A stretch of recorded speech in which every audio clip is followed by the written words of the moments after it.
Assalamualaikum warahmatullahi wabarakatuh. Waalaikumsalam warahmatullahi wabarakatuh. Teman-teman, di siang hari ini marilah kita diskusi tentang metode pembelajaran bahasa Indonesia di kelas rendah. Sebelum kita berdiskusi, mari kita membaca basmalah bersama-sama supaya koneksi internet kita lancar sampai nanti akhir. Amin. Bismillahirrahmanirrahim. Bismillahirrahmanirrahim. Oke. Perkenalan dulu ya. Perkenalkan, nama saya Rahmadita Putri Rusmawandani, NPM 295, dan teman-teman saya.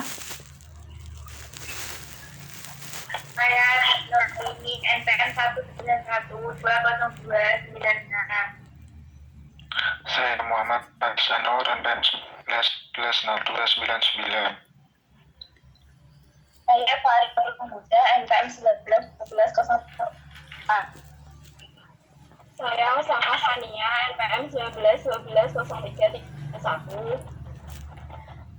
Oke, itu perkenalan dari kelompok 2. Selanjutnya, saya akan memaparkan beberapa metode pembelajaran bahasa Indonesia di kelas rendah. Yang pertama yaitu metode ceramah. Pelaksanaan teknik ceramah di kelas rendah dapat berbentuk cerita kenyataan, dongeng, atau informasi tentang ilmu pengetahuan. Yang kedua, metode tanya-jawab. Metode tanya-jawab dapat diterapkan pada latihan keterampilan menyimak, membaca, berbicara, dan menulis. Selain guru bertanya pada murid, murid juga dapat bertanya pada guru. Yang ketiga, metode diskusi kelompok. Metode ini dapat dilakukan di kelas rendah dengan bimbingan guru. Peran guru terutama dalam pemilihan bahan diskusi, pemilihan ketua kelompok, dan memotivasi siswa lainnya agar mau berbicara atau bertanya. Selanjutnya, yang keempat itu metode pemberian tugas. Metode ini bertujuan agar siswa mendalami pelajaran dan memiliki keterampilan tertentu. Siswa kelas rendah tugas individual membuat catatan harian atau disuruh menghafal puisi atau lagu. Yang kelima yaitu bermain peran. Metode ini bertujuan agar siswa menghayati kejadian atau peran seseorang dalam hubungan sosial.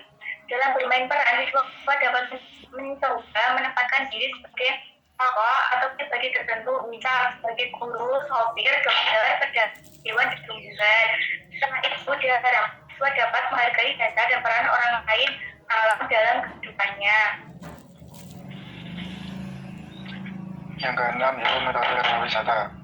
Metode ini dilaksanakan cara melakukan langsung siswa kepada opsi yang berkaitan dengan materi pembelajaran, misalkan museum, pameran atau tempat karya wisata lainnya. Yang ketujuh yaitu metode sinektik. Pengajaran sinektik merupakan suatu strategi untuk menjadikan suatu masyarakat intelektual yang menyediakan siswa untuk bertindak kreatif dan menjelajahi gagasan-gagasan baru dalam bidang ilmu pengetahuan, teknologi, bahasa, dan seni.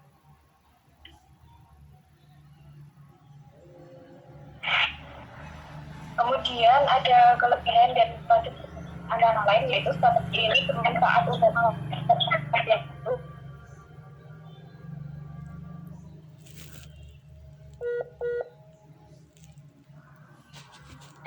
Kemudian strategi ini bermanfaat karena dapat menambahkan kejelasan pengertian dan internalisasi pada diri siswa tentang materi baru. Terus ada strategi ini dapat mengembangkan cara berpikir kreatif baik dari siswa. Strategi ini dilaksanakan dalam suasana bebas intelektual dan kesamaan martabat antar siswa. Strategi ini membantu siswa menemukan cara berpikir baru dalam memecahkan suatu masalah. oke, itu tadi adalah paparan dari kelompok 2. Lalu, ayo kita diskusikan tentang metode apa sih yang paling efektif di antara metode yang telah kita paparkan itu tadi? Saya ingin jawab kalau menurut saya itu metode wisata, karena dalam metode wisata tersebut siswa bisa langsung tahu dan berinteraksi dengan keadaan yang ada di depannya. Ya, walaupun mungkin kalau wisata itu dalam jadi budget dari sekolah mungkin.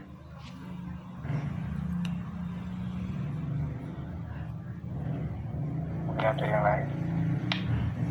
Menurut saya metode paling tepat yaitu metode sederhana, karena di situ siswa diajarkan untuk menjadi tokoh atau pribadi tertentu, misalnya sebagai guru atau sopir. Lalu siswa dapat melihat langsung bagaimana sih guru itu, bagaimana sih sopir itu. Jadi anak-anak di kelas rendah itu belum bisa berpikir secara signifikan dulu. Kalau kita memberi metode bermain peran kan dia mengerti bagaimana orang guru itu benar, sopir itu benar. Nah,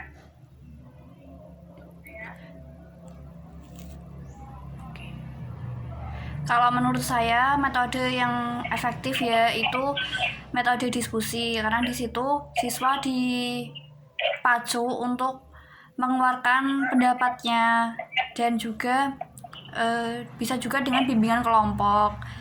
Siswa itu dikelompok-kelompokkan, jadi yang susah memahami materi yang diberikan guru itu digabung dengan siswa yang memahami materi. Jadi ada komunikasi antar siswa gitu loh. Kadang kan siswa sulit bertanya kepada guru, tapi kalau sama temennya itu mudah ngomongnya, diskusinya gitu.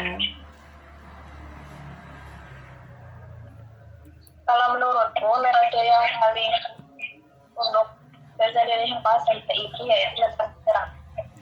Nah, di sini guru lebih mudah menguasai topik, karena murid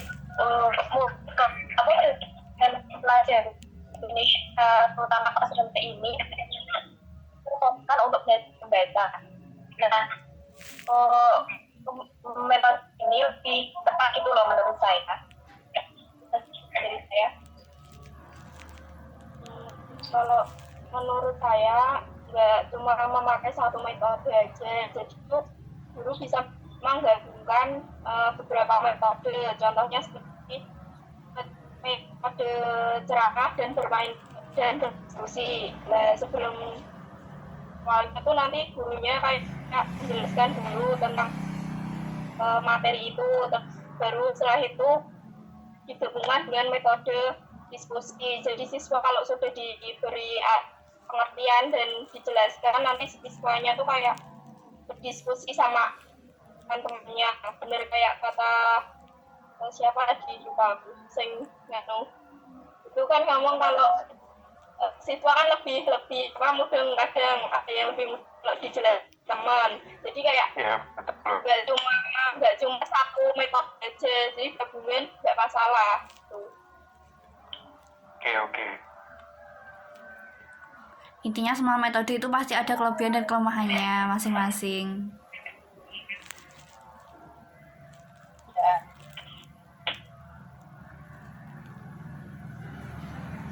Di sini tadi kan saya bilang kalau metode yang paling tepat itu metode berperan, tapi metode bermain peran memiliki dan kekurangan. Untuk kelebihannya yaitu yang pertama, melatih peserta kreatif dan berdiskusi.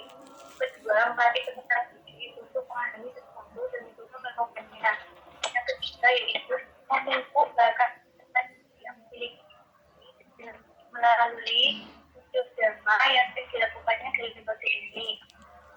Untuk kelemahannya sendiri, yaitu yang pertama, yang aktif di tugas dan yang kedua cenderung dominan untuk kreasinya daripada lagi usia dharma tenaga.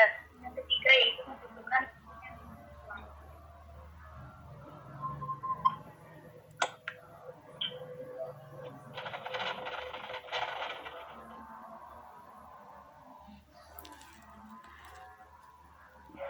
Tadi saya juga mengatakan bahwa metode diskusi itu lebih efektif. Saya ingin memberikan statement kelebihan dari metode diskusi. Yang pertama yaitu dapat memperluas wawasan peserta didik. Yang kedua dapat merangsang kreativitas peserta didik dalam memunculkan ide dalam memecahkan suatu masalah. Yang ketiga dapat mengembangkan sikap menghargai pendapat orang lain, dan juga dapat menumbuhkan partisipasi peserta didik menjadi lebih aktif.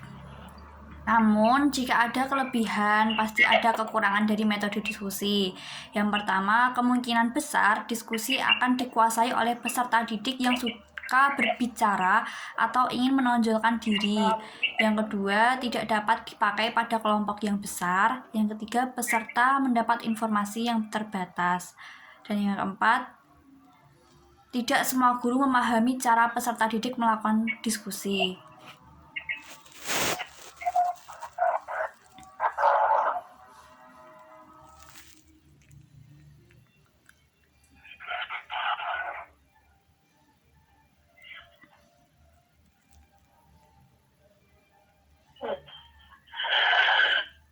Dari maaf teman-teman kan naik dapat sudah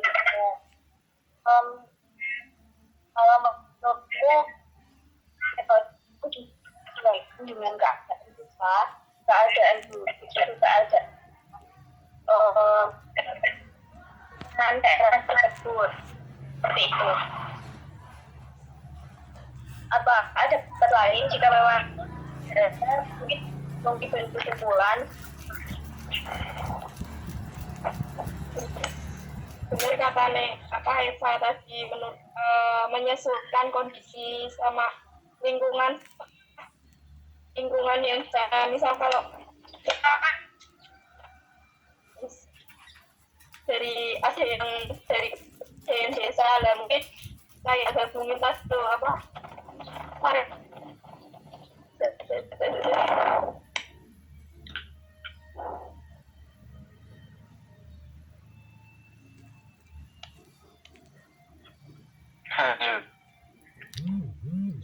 lanjut.